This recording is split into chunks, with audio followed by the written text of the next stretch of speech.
Hello student, welcome to computer science class. Today we will discuss introduction to web services. So first we will talk about www. So www stands for World Wide Web, also known as web. It is a collection of websites or web pages stored in web server and connected to devices through the internet. These websites may contain text, images, audio, sound, animation, etc. The www with internet allows retrieval and display of website to your device. www was invented by Tim Berners-Lee in 1989. Internet and hypertext as available at that time, but no one thought how to use the internet to link or share one document to another. Tim focused on three main technologies that could make computers understand each other: HTML, URL, and HTTP. So, the objective behind the invention of www was to combine recent computer technologies, data networks, and hypertext into a user-friendly and effective global information system. Next is what? HTML. HTML stands for Hypertext Markup Language. Hypertext markup language is the standard markup language for documents designed to be displayed in a web browser. It is generally assisted by other technologies like CSS, JavaScript, Ajax, etc. It is tag-based code where tags are predefined.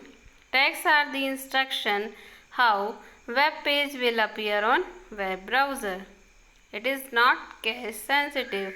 HTML files are stored with extension .htm or .html. Few tags are HTML, title, a tag, image tag, etc. Now the next is XML. XML stands for Extensible Markup Language. Extensible Markup Language is a markup language that defines a set of rules for encoding document in a format that is both human readable and machine readable. It allows us to exchange data between heterogeneous systems. XML stores information in a plain text format, so it is not blocked by any firewall. Tags are not predefined, that is, we can create our own tag. It is case sensitive. Now the difference between XML and HTML. HTML, it focuses on presentation of data, that is how the data will appear on web pages. In XML, it focuses on structure of data, that is how data is stored. XML data can be presented on web page by using XSLT, XML style sheet language transformation. In HTML, tags are fixed, that is, we cannot create our own tag. But in XML, tags are not fixed. We can create our own tag. In HTML is case sensitive, but XML is not case sensitive. In HTML, ordering of tag is immaterial, but in XML, ordering of tag, that is nesting of tag, must be in correct order. Now HTTP. HTTP stands for Hypertext Transfer Protocol, used to transfer all files and other data from one computer to another on the World Wide Web. The client, the browser, send request to web server using HTTP protocol and server responds back to client using HTTP. That is, client and server over web communicate using HTTP protocol. HTTP is stateless protocol. Various techniques applied to make HTTP as stateful like cookies. Now see the format of URL http://www.google.com. ये क्या है? HTTP का एक format है URL का. Now the domain name. Communicating with computer on internet using IP address is practically impossible as it is very difficult to remember IP address of every computer or website. System has been developed to assign names to IP address and maintains a database of these names corresponding to IP addresses. These names are referred as domain name. Example: cbsc.nic.in, gmail.com. These are the example. It is used in URL to identify a particular web server. Domain name has more than one part: top level domain or primary domain name and subdomain name. For example, in cbsc.nic.in, in is the primary domain and nic is subdomain of in and cbsc is subdomain of nic. Clear? Some generic domain names are .com. .com is for commercial businesses, .edu for educational institutes, .gov for government agencies, .net for network organization, .org organization, non-profitable non-organizations, and some country-specific domain names are .in for India, .au for Australia, .ca for Canada, .ch for China, .nz for New Zealand, .pk for Pakistan, .jp for Japan, .us for United States of America. These are the domains that we can understand which countries are there. Now the URL. URL stands for Uniform Resource Locator. Each website has a unique address called URL. For example, http://www.cbse.nic.in. The basic format of URL is type, then / then address /path. For example, http, type the server or protocol, and www.cbscacademics is the address of the server, and the whole www.cbscacademics.nic.in/index.html is the path of CBSE Academic. Clear? Here HTTP protocol scheme, it may be FTP, Gopher or any other protocol, and www.cbscacademics.nic.in is the domain name, and index.html is the resource we are accessing. Now, what is website? A website is a collection of web pages and related content that is identified by a common domain name and published on at least one web server. For example, google.com, youtube.com. These are the websites. All publicly accessible websites collectively constitute the World Wide Web. So, website is broadly of two types. Static website means static website is used to display information without any interaction with user or web server, and the dynamic website allow user interaction with website and can communicate with web server again and again. Now next is web browser. A web browser is a software application for accessing information on the World Wide Web. Web browser act as a client to send requests to server.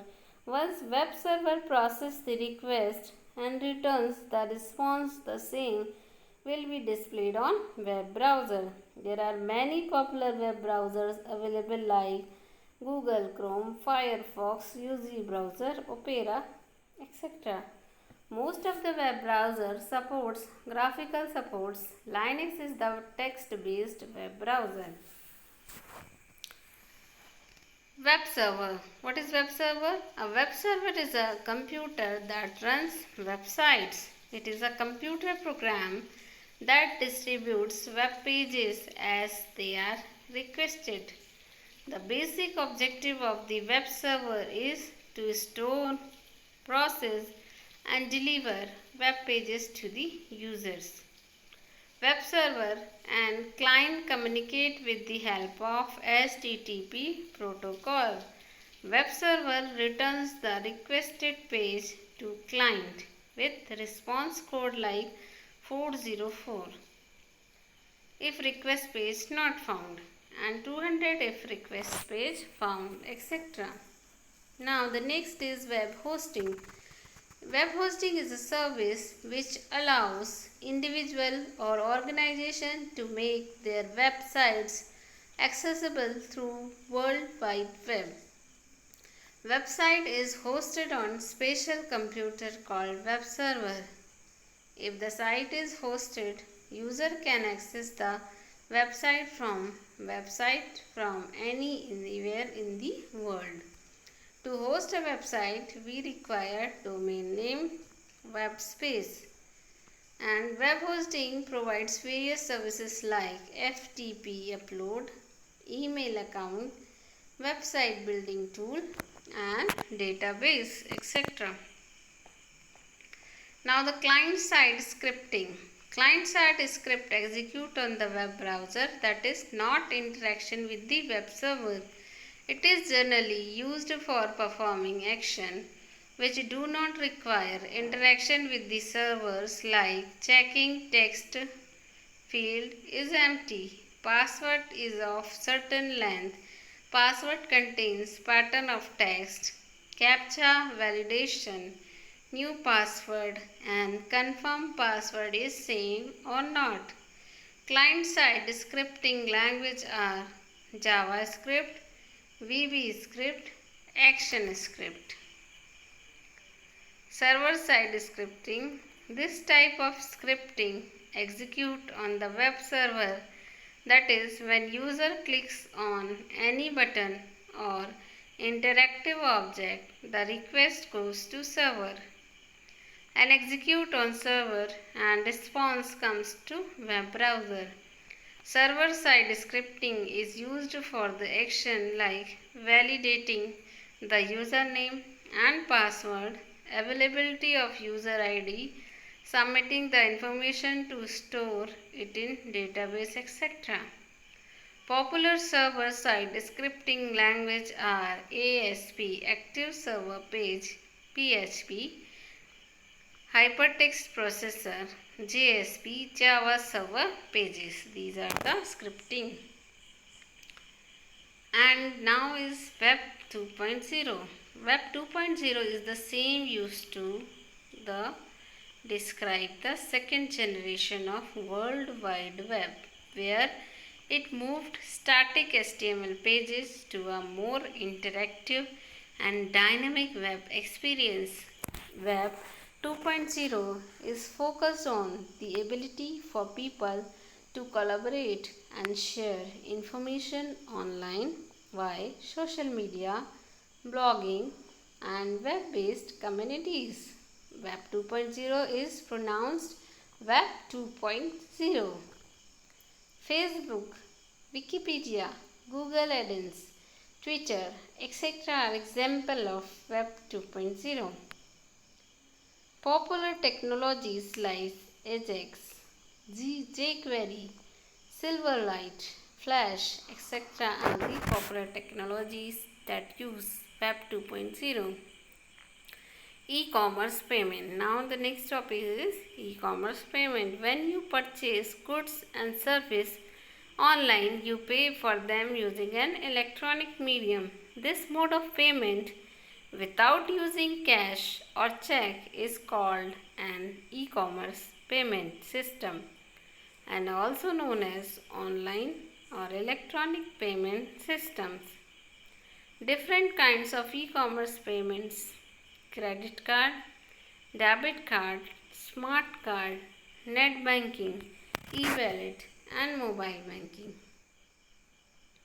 So payment by credit card. User pay by providing card number, expiry date, name of card and CVN card verification number. Then OTP is received on registered number for double verification, that is for security reason. Payment by debit card. User pay by providing card number, expiry date, name of card and CVV. Now OTP is received on registered mobile for double verification, that is for security reason.